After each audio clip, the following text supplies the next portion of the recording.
Hi, just grabbing a quick bite before we start. These are the kind of recipes that don't ask much, just a few good ingredients and a little time. Whether you're craving a dip, a treat or a quick bite in between, these lineups got you covered. Let's get into it. Here's a savory recipe that comes together fast and brings big flavor to the table. First, crack 6 eggs into a bowl. They form the foundation, soft, rich and full of protein. Next, add half a cup of cottage cheese. It blends smoothly and gives the texture a creamy boost without making it heavy. Now chop up half a cup of sun-dried tomatoes. They add those sweet savory notes and a bit of chew, like little flavor bombs throughout the mix. Then season everything with 1 teaspoon of garlic powder, 1 teaspoon of dried onion and 1 teaspoon of salt. Simple pantry staples, but together they build real depth. Now grate in a third of a cup of parmesan. Use the fine side of your grater so it melts evenly and brings that salty, nutty flavor. Next, toss in half a cup of shredded mozzarella. It melts beautifully and gives that soft, cheesy finish. Then it's time for the dry ingredients. Add 3/4 cup of wheat flour and 1 teaspoon of baking powder. That's all you need to bring the butter together and give it just the right lift. Now whisk it all together until smooth and thick, the kind of butter that holds its shape but still falls gently off the whisk. Then spoon the mixture into silicone molds, no greasing needed, and bake at 180 degrees Celsius for 25 minutes. And hey, if this recipe looks like one you'd actually try, now the good time to hit the like button while it bakes. Once they're puffed and golden, they're ready to serve. Warm, cheesy and packed with tomato flavor. A savory snack that feels fresh but comforting. Perfect on their own or served with a salad, soup or even packed up for breakfast on the go. Now here's a recipe that starts simple, with baby potatoes, and ends up somewhere totally unexpected. First, lay out about 300 grams of small potatoes on a tray. No peeling, no chopping, just clean them well and let the oven do the work. Bake at 180 degrees Celsius for 15 minutes, just to give them a head start and bring out that natural sweetness. Then take them out and give each one a gentle smash. Not mashed, just pressed enough to crack the surface and let the edges crisp up later. A heavy can works great for this. It's quick, even, and you've probably already got one nearby. Now season the potatoes with salt, black pepper and a drizzle of olive oil. That's all they need before heading back into the oven. And here's a trick. While the potatoes are finishing, place 2 eggs in a paper carton and pop them into the same oven. 200 degrees Celsius for 10 minutes, right alongside the potatoes. They'll come out perfectly hard-boiled. No water, no boiling, no mess. Just straight from the oven. Once the eggs are cool enough to peel, drop them into a blender.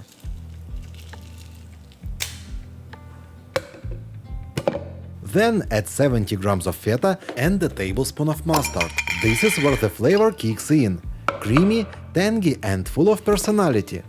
Blend it up and you've got a rich savory dressing with real substance. Now back to the tray. Transfer the crisped golden potatoes to a mixing bowl. Then pour over the warm Egg-Feta dressing. It's rich, tangy and brightens everything together like a proper sauce should. Next, add in a handful of pickled red onions and some finely sliced scallions for freshness and crunch. Mix it all together and that's your warm salad. Bold, comforting and layered with texture. This isn't just a side dish, it's the kind of plate you could build a meal around. And trust me, once you try the dressing, you'll be putting it on everything. I had a bite right after filming, and honestly wow. Just wow. Wow! Next up we are cooking with bacon and onions, and turning them into something warm, creamy and seriously satisfying. First, peel 1 onion and dice it finely. Take your time to get an even chop. Smaller pieces cook faster and turn perfectly golden in the pan. Now grab 200 grams of bacon and slice it into small pieces. Staking and folding a few slices before cutting makes it quicker and helps keep your board clean and under control.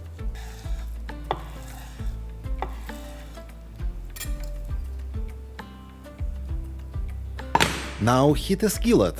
Once it's hot, add in the bacon and let it cook on its own for about 10 minutes. No onions yet, we want the fat to render and the edges to get golden and crisp.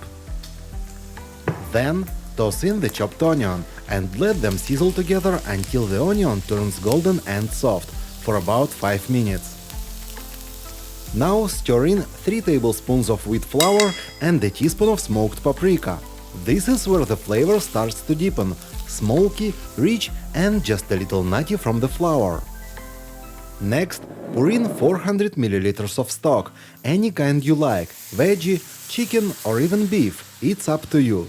Let it simmer for about 15 minutes, just enough time for the stock to reduce, the flour to do its job and the whole thing to thicken into a rich, glossy sauce. You'll know it's ready when you can run a spatula through and it leaves a visible trail. Now take it off the heat and stir in 100 grams of cream cheese along with a handful of chopped parsley. While the pan's still warm, the cheese melts right in and turns the whole thing silky and smooth. And that's your dip. Creamy, smoky and loaded with bacon flavor. But don't stop there.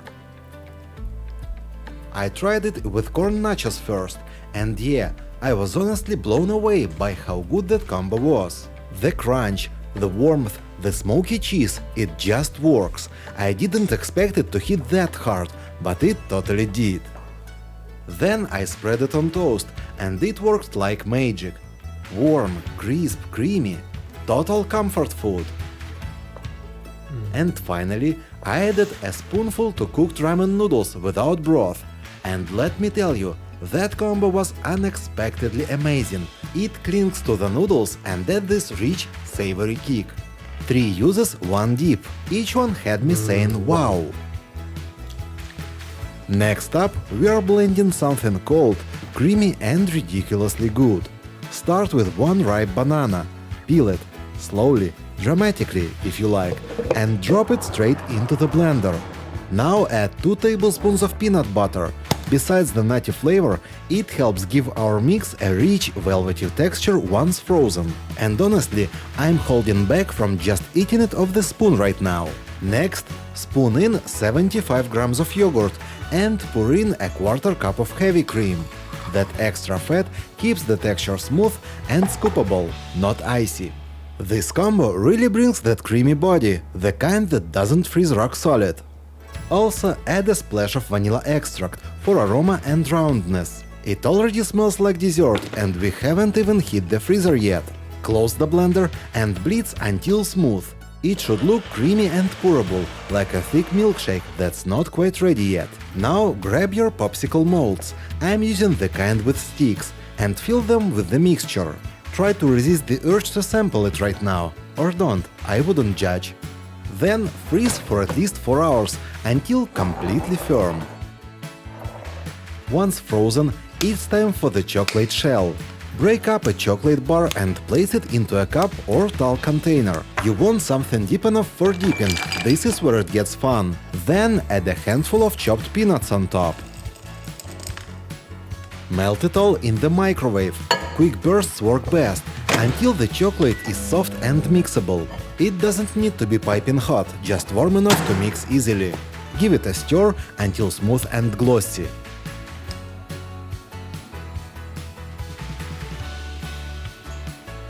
Now grab your frozen pops and dip them into the chocolate peanut glaze. Because they're ice cold, the glaze sets instantly and forms that perfect crunchy shell. Let them rest on a rack for a few minutes to finish setting. And that's it! Frozen, nutty, creamy and coated in chocolate. A perfect summer treat. And yes, it was very good. Like, why didn't I make a double batch good? The next recipe is very easy and, by the way, it has only 3 ingredients: cheese, egg and garlic. For this, we need to grate the cheese.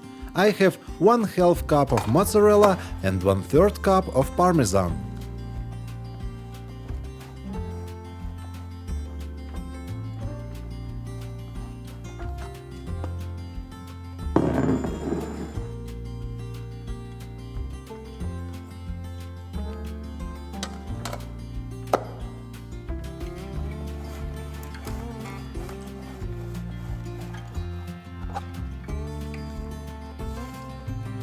Add grated cheese to the mixing bowl, also add 1 egg and 1 clove of garlic.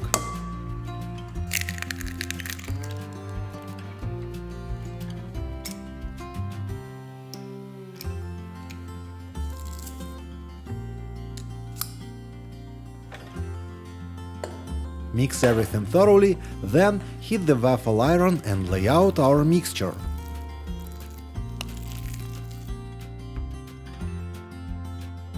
These waffles cook very quickly, in just 3 to 4 minutes.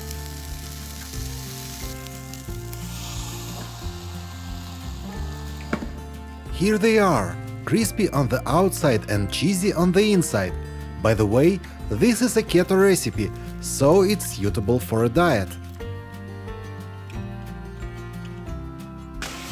Thank you for watching. If you enjoyed this video, please share it on your social media.